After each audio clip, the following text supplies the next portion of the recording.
Hello, my name is Kara Lancey, and I'm a student at Aspen University.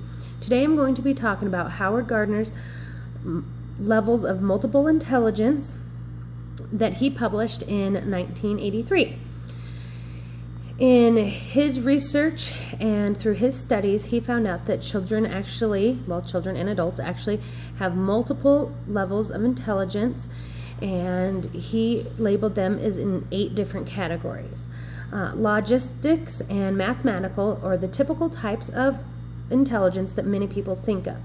It is the type that most schools study for and test for to prove intelligence, and that is in problem solving, reading, mathematical skills. It's more of the traditional form. They also are very good at reasoning, calculating. Their best ways through teaching is actually through games and reading poetry and problem solving and use of critical thinking. Another umbrella of multiple intelligence is linguistics. This is when a person has a use of effective words and knows how to properly use them in larger contexts, and understands them as well.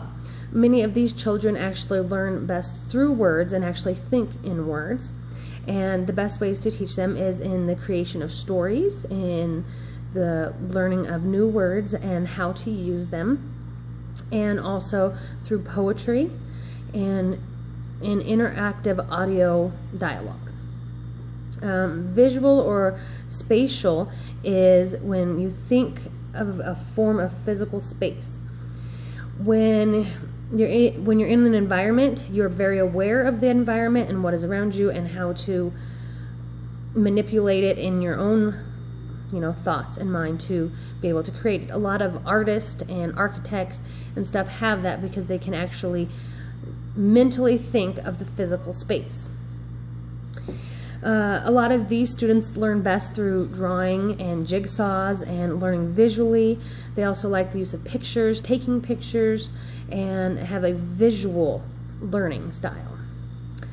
Musical intelligence is just that. It's very self-explanatory. It is in the creation and understanding of music. Also, the playing instruments is another big part of it. A lot of these children that have musical intelligence actually learn best when there's music in the background, the use of rhythms, rhymes, using lyrics in your teaching skills.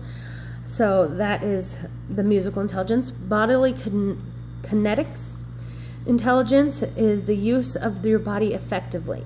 Many of these individuals are good at dancing, athletics, being able to use your body to create, using your body to create. It is, a lot of surgeons also have this. It's a way to manipulate your body and use it effectively. Many of these people and children learn best through hands-on and physical activities. They learn through doing, and are more apt to learn best when not so mentally or visually telling you, but more of actually doing the activity. Interpersonal is understanding and interacting with others.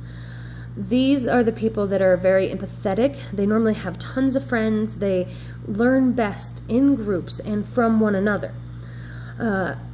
They learn best when they're interacting and have other groups around them to all learn from. When it comes to intrapersonal intelligence, it's the understanding of oneself. It's the internal awareness of yourself and the goal. You have more awareness of what your goals are and what your own interests are. A lot of people actually say that these people tend to be the shy, more internal people. They normally are able to learn best through individual and self lessons. They're normally very motivated, self-motivated, and able to stay on tasks without a lot of guidance. The last one, which it's funny because some of the intelligence parts that I read about, and didn't have an eighth platform or umbrella, however you want to say it, of intelligence. There was only these 7. But then there was also, on some other readings that I did, that there was an 8th one, which is the naturalist intelligence. And this is from learning through the environment itself. Many of these children learn best, more of like the bodily kinetics of learning hands-on and physically, but they are more apt to learn through the natural setting in the environment itself, such as weather and nature, animals, plants, being able to distinguish the difference between all of these and understand it by actually being in the environment itself. When I first read the assignment and it said to pick which item you're weakest at, first I thought it was talking about what item I'm weakest at and how to improve that. As I read it once again, I learned that it was to improve that aspect for the children that you teach within your class. Well, it's funny because for both my personal weakest point and the weakest point in my class are actually the same one. And that's probably because when it's weakest for me, I don't feel as comfortable teaching it with children. And surprisingly, it's actually the musical intelligence. Yes, I do sing songs with the children, but there isn't a lot more than that. There's some finger plays and some songs, and that's it. But for musical intelligence, it seems like children actually need a lot more than that. So one of the ways that I decided to improve that is I will be adding music in the background while the children are learning and playing. I will help them learn through rhythm. And just like, for example, if I'm trying to teach Sam his name, you can name it as S-A-M. Sam, S-A-M. And then it's through this rhythm motion that children learn. Also, you can do the same thing through lyrics. And for example, again, if I was teaching Sam his name, it could be a very simple song as, Sam, Sam, Sam, how do we spell Sam? S-A-M. How do we spell Sam? S-A-M. And that it's through this musical lyrics that the musical children actually learn best.